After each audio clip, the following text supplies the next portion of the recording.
नमस्कार, आदाब, सत श्री अकाल। आपका ये दोस्त राजेश लेकर हाजिर है आज की कहानी। सबसे पहले आप सभी का हमारे चैनल सूत्रधार स्टोरीज पर हार्दिक स्वागत है, अभिनंदन है। और एक रिक्वेस्ट है कि अगर आपने अभी तक हमारे चैनल को सब्सक्राइब नहीं किया है तो इसे सब्सक्राइब कर लें और वीडियो को लाइक और शेयर करते रहें, क्योंकि ये चैनल है वो जगह जहां पर आप सुनते हैं साहित्यिक कहानियां।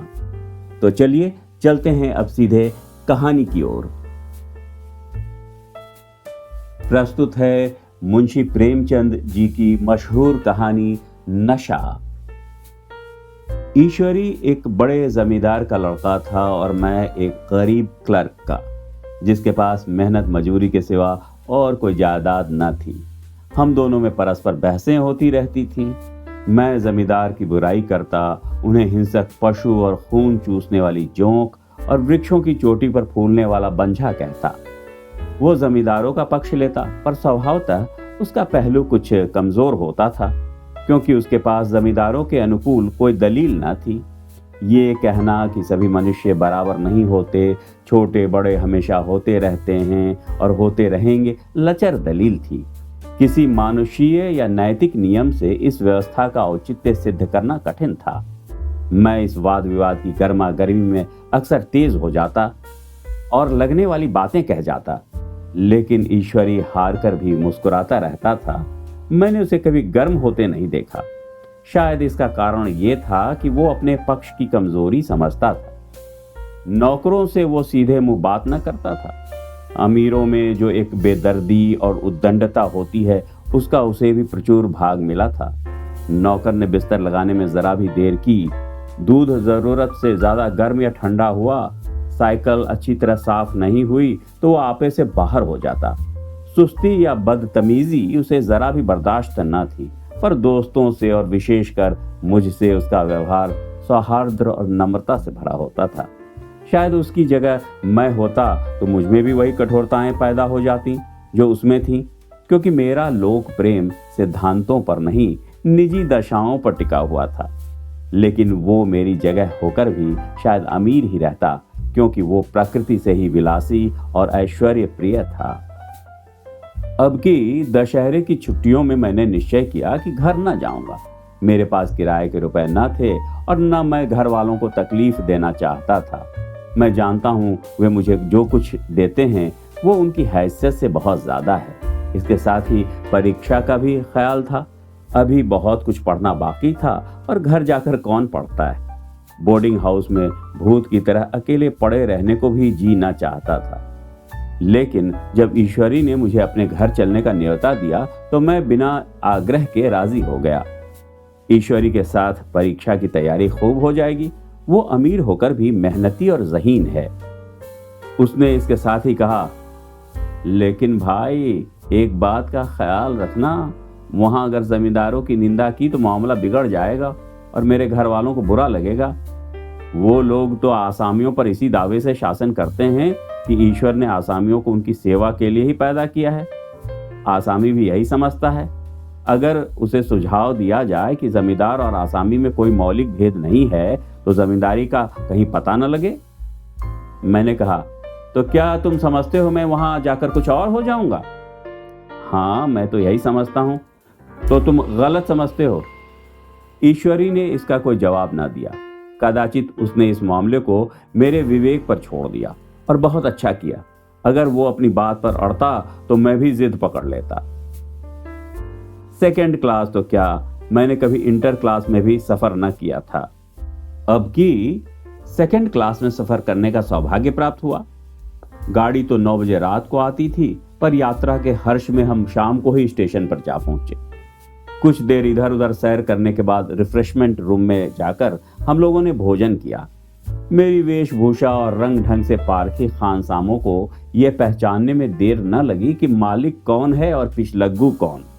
लेकिन न जाने मुझे उनकी गुस्ताखी बुरी लग रही थी। पैसे ईश्वरी के जेब से गए। शायद मेरे पिताजी को जो वेतन मिलता है उससे ज्यादा इन खानसामों को इनाम इकराम में मिल जाता हो। एक अठन्नी तो चलते समय ईश्वरी ही ने दी। फिर भी मैं उन सबों से उसी तत्परता और विनय की प्रतीक्षा करता था जिससे वे ईश्वरी की सेवा कर रहे थे। ईश्वरी के हुक्म पर सब के सब क्यों दौड़ते हैं, लेकिन मैं कोई चीज मांगता हूं तो उतना उत्साह नहीं दिखाते। मुझे भोजन में कुछ स्वाद न मिला।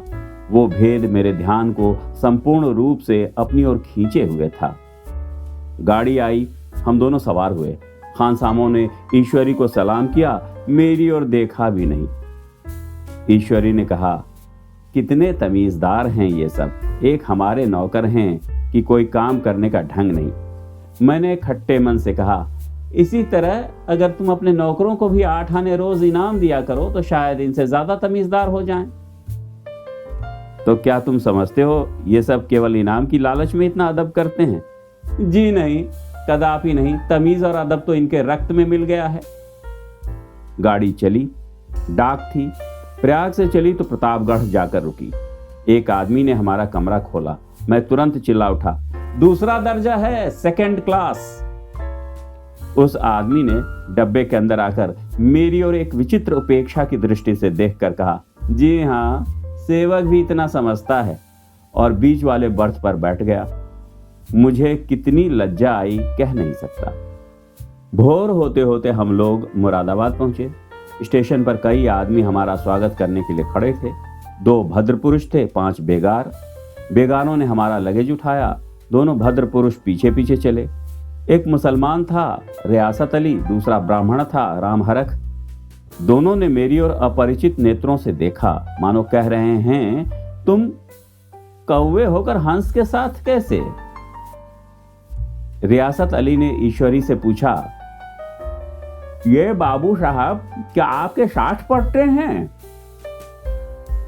ईश्वरी ने जवाब दिया, हाँ, साथ पढ़ते भी हैं और साथ रहते भी हैं। यूं कहिए कि आप ही की बदौलत मैं इलाहाबाद में पड़ा हुआ हूं, नहीं कब का लखनऊ चला आया होता।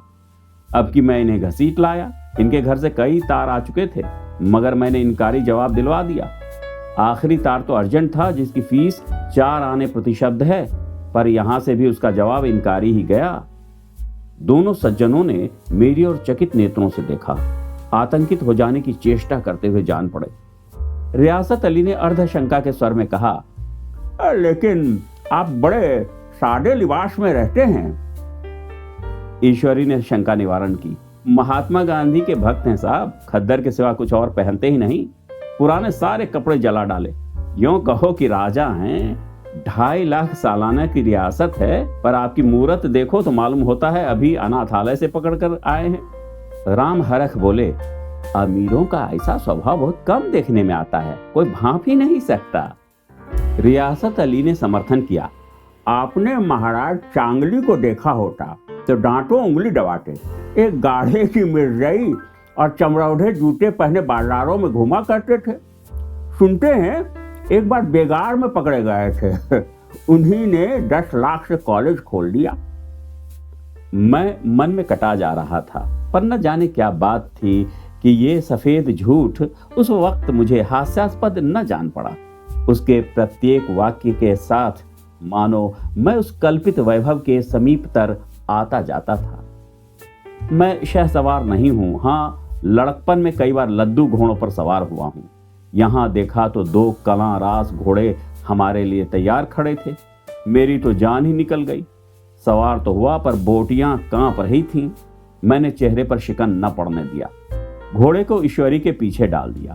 खैरियत ये हुई कि ईश्वरी ने घोड़े को तेज न किया, वरना शायद मैं हाथ पांव तोड़वा कर लौटता। संभव है ईश्वरी ने समझ लिया हो कि मैं कितने पानी में हूं।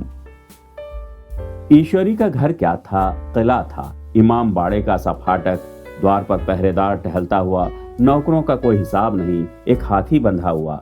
ईश्वरी ने अपने पिता, चाचा, ताऊ आदि सबसे मेरा परिचय कराया, और उसी अतिशयोक्ति के साथ ऐसी हवा बांधी कि कुछ न पूछिए। नौकर चाकर ही नहीं, घर के लोग भी मेरा सम्मान करने लगे। देहात के जमींदार, लाखों को मुनाफा, मगर पुलिस कांस्टेबल को भी अफसर समझने वाले। कई महाशय तो मुझे हुजूर हुजूर कहने लगे। जब जरा एकांत हुआ तो मैंने ईश्वरी से कहा, तुम बड़े शैतान हो यार, मेरी मिट्टी सीधे क्यों पलीद कर रहे हो? ईश्वरी ने सुदृढ़ मुस्कान के साथ कहा, इन गधों के सामने यही चाल जरूरी थी, वरना सीधे मुंह बोलते भी नहीं। जरा देर बाद एक नाई हमारे पांव दबाने आया। कुंवर लोग स्टेशन से आए हैं, थक गए होंगे। ईश्वरी ने मेरी ओर इशारा करके कहा, पहले कुंवर साहब के पांव दबा। मैं चारपाई पर लेटा हुआ था। मेरे जीवन में ऐसा शायद ही कभी हुआ हो कि किसी ने मेरे पांव दबाए हों। मैं इसे अमीरों के चोंचले, रईसों का गधापन और बड़े आदमियों की मुटमर्दी और जाने क्या क्या कहकर ईश्वरी का परिहास किया करता। और आज मैं पोतरों का रईस बनने का स्वांग भर रहा था। इतने में 10 बज गए। पुरानी सभ्यता के लोग थे। नई रोशनी अभी केवल पहाड़ की चोटी तक पहुंच पाई थी। अंदर से भोजन का बुलावा आया। हम स्नान करने चले। मैं हमेशा अपनी धोती खुद छांट लिया करता हूँ, मगर यहाँ मैंने ईश्वरी की ही भांति अपनी धोती भी छोड़ दी। अपने हाथों अपनी धोती छांटते शर्म आ रही थी। अंदर भोजन करने चले। होटल में जूते पहने मेज पर डटते थे, यहाँ पांव धोना आवश्यक था। कहार पानी लिए खड़ा था। ईश्वरी ने पांव बढ़ा दिए, कहार ने उसके पांव धोए। मैंने भी पांव बढ़ा दिए, कहार ने मेरे पांव भी धोए। मेरा वो विचार न जाने कहाँ चला गया था। सोचा था वहां देहात में एकाग्र होकर खूब पढ़ेंगे, पर वहां सारा दिन सैर सपाटे में कट जाता था। कहीं नदी में बजरे पर सैर कर रहे हैं, कहीं मछलियों या चिड़ियों का शिकार खेल रहे हैं, कहीं पहलवानों की कुश्ती देख रहे हैं, कहीं शतरंज पर जमे हैं। ईश्वरी खूब अंडे मंगवाता और कमरे में स्टोव पर ऑमलेट बनते। नौकरों का एक जत्था हमेशा घेरे रहता। अपने हाथ पांव को हिलाने की कोई जरूरत नहीं, केवल एक जबान हिला देना काफी है। नहाने बैठे तो आदमी नहलाने को हाजिर, लेटे तो आदमी पंखा झलने को खड़े। मैं महात्मा गांधी का कुंवर चेला मशहूर था। भीतर से बाहर तक मेरी धाक थी। नाश्ते में जरा भी देर न होने पाए, कहीं कुंवर साहब नाराज न हो जाएं। बिछावन ठीक समय पर लग जाए, कुंवर साहब के सोने का समय आ गया। मैं ईश्वरी से भी ज्यादा नाजुक दिमाग बन गया था, या बनने पर मजबूर किया गया था। ईश्वरी अपने हाथ से बिस्तर बिछा ले, लेकिन कुंवर मेहमान अपने हाथों से कैसे अपना बिछावन बिछा सकते हैं? उनकी महानता में बट्टा लग जाएगा। एक दिन सचमुच यही बात हो गई। ईश्वरी घर में थे, शायद अपनी माता से कुछ बातचीत करने में देर हो गई। यहाँ 10 बज गए। मेरी आंखें नींद से झपक रही थीं, मगर बिस्तर कैसे लगाऊं? कुंवर जो ठहरा। कोई 11:30 बजे मेहरा आया। बड़ा मुंह लगा नौकर था। घर के धंधों में मेरा बिस्तर लगाने की उसे सुधि ही ना रही। अब जो याद आई तो भागा हुआ आया। मैंने ऐसी डांट बताई कि उसने भी याद किया होगा। ईश्वरी मेरी डांट सुनकर बाहर निकल आया और बोला, तुमने बहुत अच्छा किया, ये सब हरामखोर इसी व्यवहार के योग्य हैं। इसी तरह ईश्वरी एक दिन एक जगह दावत में गया हुआ था। शाम हो गई पर लैंप न जला। लैंप मेज पर रखा हुआ था, दिया सलाई भी वहीं थी, लेकिन ईश्वरी खुद कभी लैंप नहीं जलाता। फिर कुंवर साहब कैसे जलाएं? मैं झुंझला रहा था। समाचार पत्र आया रखा हुआ था, जी उधर लगा हुआ था, पर लैंप नदारत।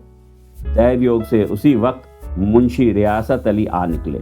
मैं उन्हीं पर उबल पड़ा। ऐसी फटकार बताई कि बेचारा उल्लू हो गया। तुम लोगों को इतनी फिक्र भी नहीं कि लैंप जलवा दो? मालूम नहीं ऐसे कामचोर आदमियों का यहाँ कैसे गुजर होता है। मेरे यहाँ घंटे भर निर्वाह न हो। रियासत अली ने कांपते हुए हाथों से लैंप जला दिया। वहां एक ठाकुर अक्सर आया करता था। कुछ मनचला आदमी था, महात्मा गांधी का परम भक्त। मुझे महात्मा जी का चेला समझकर मेरा बड़ा लिहाज करता था, पर मुझसे कुछ पूछते संकोच करता था। एक दिन मुझे अकेला देखकर आया और हाथ बांधकर बोला, सरकार तो गांधी बाबा के चेले हैं ना। लोग कहते हैं कि यहाँ सुराज हो जाएगा तो जमींदार न रहेंगे। मैंने शान जमाई, जमींदारों के रहने की जरूरत ही क्या है? ये लोग गरीबों का खून चूसने के सिवा और क्या करते हैं? ठाकुर ने फिर पूछा, तो क्यों सरकार, सब जमींदारों की जमीन छीन ली जाएगी? मैंने कहा, बहुत से लोग खुशी से दे देंगे, जो लोग खुशी से न देंगे उनकी जमीन छीननी ही पड़ेगी। हम लोग तो तैयार बैठे हुए हैं, जो ही स्वराज हुआ अपने सारे इलाके आसामियों के नाम हिब्बा कर देंगे। मैं कुर्सी पर पांव लटकाए बैठा था। ठाकुर मेरे पांव दबाने लगा, फिर बोला, आजकल जमींदार लोग बड़ा जुल्म करते हैं सरकार, हमें भी हुजूर अपने इलाके में थोड़ी सी जमीन दे दें तो चलकर वहीं आपकी सेवा में रहें। मैंने कहा, अभी तो मेरा अख्तियार नहीं है भाई, लेकिन जो ही अख्तियार मिला मैं सबसे पहले तुम्हें बुलाऊंगा, तुम्हें मोटर ड्राइवरी सिखाकर अपना ड्राइवर बना लूंगा। सुना उस दिन ठाकुर ने खूब भंग पी और अपनी स्त्री को खूब पीटा और गांव के महाजन से लड़ने को तैयार हो गया। छुट्टी इस तरह तमाम हुई और हम फिर प्रयाग चले। गांव के बहुत से लोग हम लोगों को पहुंचाने आए। ठाकुर तो हमारे साथ स्टेशन तक आया। मैंने भी अपना पार्ट खूब सफाई से खेला और अपनी कुबेरोचित विनय और देवत्व की मुहर हर एक हृदय पर लगा दी। जी तो चाहता था हर एक को अच्छा इनाम दूं, लेकिन ये सामर्थ्य कहाँ थी। वापसी का टिकट था ही, केवल गाड़ी में बैठना था। पर गाड़ी आई तो ठसाठस भरी हुई। दुर्गा पूजा की छुट्टियां भोग कर सभी लोग लौट रहे थे। सेकंड क्लास में तिल रखने की जगह नहीं। इंटर क्लास की हालत उससे भी बदतर। ये आखिरी गाड़ी थी, किसी तरह रुक न सकते थे। बड़ी मुश्किल से तीसरे दर्जे में जगह मिली। हमारे ऐश्वर्य ने वहां अपना रंग जमा लिया, मगर मुझे उसमें बैठना बुरा लग रहा था। आए थे आराम से लेटे लेटे, जा रहे थे सिकुड़े हुए। पहलू बदलने की भी जगह न थी। कई आदमी पढ़े लिखे भी थे, आपस में अंग्रेजी राज्य की तारीफ करते जा रहे थे। एक महाशय बोले, ऐसा न्याय तो किसी राज्य में नहीं देखा, छोटे बड़े सब बराबर। राजा भी किसी पर अन्याय करे तो अदालत उसकी भी गर्दन दबा देती है। दूसरे सज्जन ने समर्थन किया, अरे साहब, आप खुद बादशाह पर दावा कर सकते हैं, अदालत में बादशाह पर डिक्री हो जाती है। एक आदमी जिसकी पीठ पर बड़ा सा गट्ठर बंधा था, कलकत्ते जा रहा था। कहीं गठरी रखने की जगह न मिलती थी, पीठ पर बांधे हुए था। इससे बेचैन होकर बार बार द्वार पर खड़ा हो जाता। मैं द्वार के पास ही बैठा हुआ था। उसका बार बार आकर मेरे मुंह को अपनी गठरी से रगड़ना मुझे बहुत बुरा लग रहा था। एक तो हवा यूं ही कम थी, दूसरे उस गंवार का आकर मेरे मुंह पर खड़ा हो जाना मानो मेरा गला दबाना था। मैं कुछ देर तक जब्त किए बैठा रहा। एकाएक मुझे क्रोध आ गया। मैंने उसे पकड़कर ढकेल दिया और 2 तमाचे जोर जोर से लगाए। उसने आंख निकालकर कहा, क्यों मारते हो बाबूजी, हमने भी किराया दिया है। मैंने उठकर 2-3 तमाचे और जड़ दिए। गाड़ी में तूफान आ गया। चारों ओर से मुझ पर बौछार पड़ने लगी। अगर इतने नाजुक मिजाज हो तो अव्वल दर्जे में क्यों नहीं बैठे? कोई बड़ा आदमी होगा तो अपने घर का होगा, मुझे इस तरह मारते तो दिखा देता। क्या कसूर किया था बेचारे ने? गाड़ी में सांस लेने की जगह नहीं, खिड़की पर जरा सांस लेने खड़ा हो गया तो उस पर इतना क्रोध। अमीर होकर क्या आदमी अपनी इंसानियत बिल्कुल खो देता है? यह भी अंग्रेजी राज है जिसका आप बखान कर रहे थे। एक ग्रामीण बोला, दफ्तरन में घुसन तो पावत नहीं, उस पर इतना मिजाज। ईश्वरी ने अंग्रेजी में कहा, what an idiot you are बीर। और मेरा नशा कुछ कुछ उतरता हुआ मालूम होता था। धन्यवाद दोस्तों। कहते हैं पर उपदेश कुशल बहु तेरे, और वास्तव में आदमी की नीयत तभी परखी जा सकती है जब उसके पास ऐश्वर्य हो, संपत्ति हो। जब कुछ नहीं हो तो सभी लोग बड़ी बड़ी बातें करते हैं। ये बड़ी प्यारी सी कहानी आपने सुनी, मुंशी प्रेमचंद जी की कहानी नशा। अब कल की कहानी मुंशी प्रेमचंद जी की कहानी सुनाऊंगा, रंगीले बाबू। लेकिन एक रिक्वेस्ट कि अगर आपने हमारे चैनल को सब्सक्राइब नहीं किया तो सब्सक्राइब कर लें और वीडियो को लाइक और शेयर करते रहें अपने रिश्तेदारों और मित्रों से। तब तक अपना ख्याल रखिएगा। नमस्कार।